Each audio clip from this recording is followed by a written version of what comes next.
Rut-row! Nintendo has announced Yoshi and the Mysterious Books release date of May 21st, 2026. Now, I'm excited. I love the game. I'm thrilled about it. You know, I was saying that we didn't have like a major first-party Nintendo game in May or June, I think. So like this was a very exciting announcement. I was very, very thrilled about this. What is everyone else doing? Spurging out about not getting a Nintendo Direct. So again, I think this confirms something I've been saying for a long time, is that these guys don't care about games, they don't care about announcements, they don't care about like Nintendo's actual business strategy. What they'll do instead is during these situations where Nintendo will just like drop release dates in YouTube videos, which is perfectly reasonable for them to do, and it doesn't make a lot of sense to like give a lot of spotlights to like already announced Nintendo games just to confirm a release date. Instead, they'll make YouTube videos bitching and moaning about not getting a Nintendo Direct, even though that the issue that they had, that like there were no major Nintendo games coming out in the foreseeable future, has been summarily dealt with.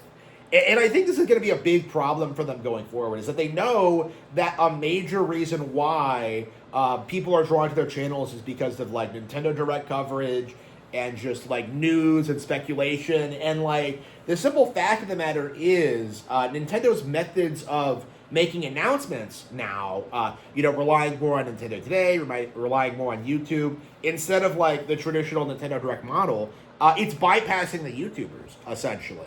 Like, the reason why most YouTubers are very unsupportive of Nintendo Today is that it essentially cuts them out. You know, Nintendo Today does not allow YouTubers to, like, react to their content or repost it or do anything. And as a result of that, they've been struggling to, like, continue to grift off of Nintendo announcements.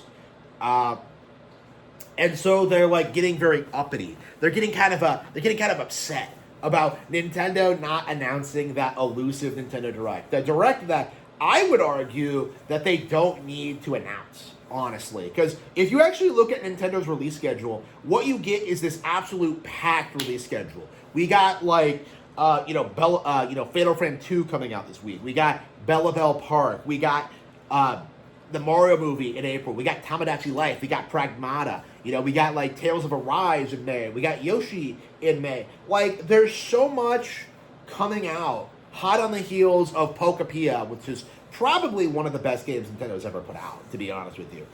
Right, hot on the heels of Pokapia, we have all of this Kino, all of these amazing games, all these 10 out of 10s announcements, and, like, you know, RGT85 and whoever is sitting there spurging out about, like, well, I wanted a real Nintendo Direct. Like, why?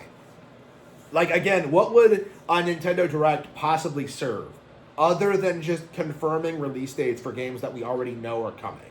Okay, we have, again, this has been the weird double standard about the Switch 2 for a long time, since it was revealed. Because we keep getting told by these people that Switch 2 has no games and that Nintendo needs to make major announcements now, and yet we're seeing, like, Pokapia just like light the world on fire. You know, Mario Kart World has sold upwards of like 10 million copies. You know, the Switch 2 is the fastest selling piece of hardware ever. Like, you know, Tamagotchi Life is going to be huge. Like, you know, Resident Evil Requiem's done well. Like, again, we have all these games that have come out, and people are spurging out about the Nintendo Direct. Like, oh, where are the real games? Like, what were you expecting? Like, what were you expecting to get?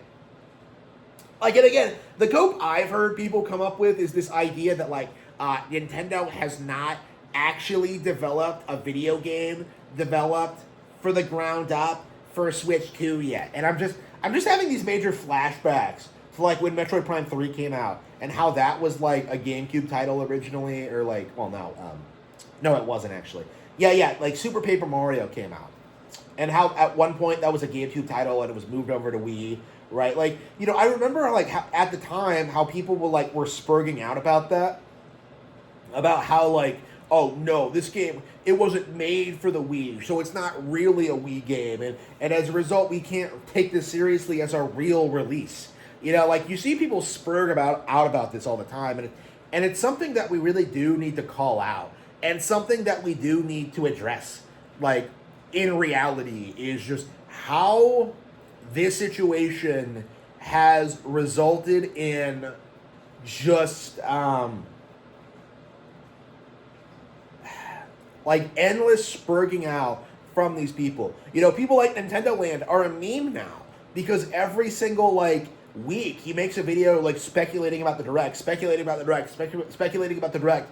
3D Mario. You know, that's a meme at this point, is that like Nintendo has forgotten about Mario. Please ignore Mario Tennis. Please ignore like Super Mario Bros. Wonder. Please ignore Donkey Kong Bonanza. None of that shit matters. Please ignore Yoshi. Like, what we want is a big budget 3D Mario platformer. And it's just like, it's so ridiculous and absurd and like really does need to get called out for what it is. Like, I am just so tired of these people endlessly grifting off of like Nintendo Direct coverage. Like, they're not talking about directs or talking about what's in the directs. They're just endlessly hyping themselves up over an announcement that's never come. That's never come. Okay, there's no reason to like sit there and get uppity over not getting a Nintendo Direct when we've gotten so many games to play over the past several weeks. You know, like, again, it's been like that all year, but it's something that really does need to be said, is that there have been so many games that have come out this year already, and yet you've seen no sign of that from the gaming community. Not a single person has really addressed how good the Switch 2 season, how good the first year has been, and instead are endlessly trying to gaslight you into thinking that like Nintendo hasn't made any major announcements yet. It's ridiculous. It is positively absurd, and I think more and more people are going to start understanding that this is a giant grift, and that we have to stop taking these people seriously. I know that like Nintendo Land and Nintendine are memes, but I think this extends to like pretty much everyone in the community other than myself. Like, who else do you know who's willing to come out here and say that like endlessly talking about Nintendo Directs instead of actual Nintendo products isn't amounting much to anything, you know? Like, again, if you're not talking about everything the company is doing, you're clearly out of touch, and you're clearly just, like, not engaged enough with, like, what's actually happening in, like, the space. Like, again, a lot of people were blindsided by the success of Pokepia and, the Hyper Gen 10. I wasn't. You know, I'm seeing more and more that these people are going to be taken aback by Nintendo's success in the coming weeks and years, and, I could not be happier. The Super Mario Galaxy movie is going to be phenomenal.